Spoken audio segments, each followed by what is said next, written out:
Hej sammen, og velkommen. I dag vil jeg vise jer, hvordan I laver en lille hurtig Minecraft-server og sætter den op. Så yes, går ind på jeres internetbrowser. Lige nu bruger jeg så Mozilla Firefox, og så går jeg bare ind på minecraft.net. Ind under der, hvor der står Play Minecraft, så nede står der Download. Trykker du på Download, så finder du den, der hedder Multiplayer Server, det er den her. Så downloader du bare den ved at trykke på linket. Og så spørger den, om du vil gemme filen. Det er rimelig godt at gemme filen, fordi vi skal bruge filen lige om lidt. Nu har jeg så lavet det lige før, fordi der kom lige en fejl i det, så yes.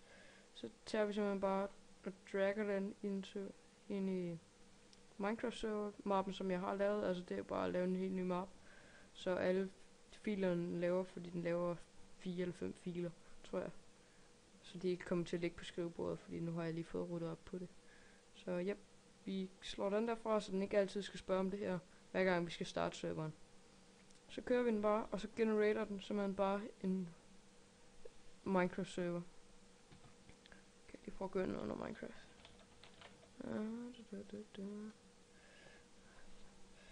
Og prøv at teste. Log ind. Så er den færdig med World. Så er den så nemt med, når det ikke er bucket, så er det simpelthen bare at gå ind under den her server properties. Og så hvis vi nu, hvad vil vi have? Vi vil have PvP-A, så skriver vi bare PvP false. Og vi vil have den til at stå, når man adder den til favorites, så skriver vi for eksempel test server. Og så gemmer vi.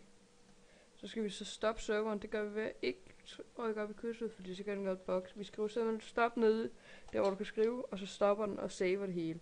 Fordi hvis du trykker det op i krydset, så saver den ikke nogen af filerne, så det kan være, at det kommer rollback. Så starter vi serveren igen, fordi nu har vi gemt de filer, vi skulle bruge. Så skriver vi bare, adder vi serveren, der skriver bare test server, og så skriver vi localhost, hvis det kun er, hvis det er dig, der har lavet den.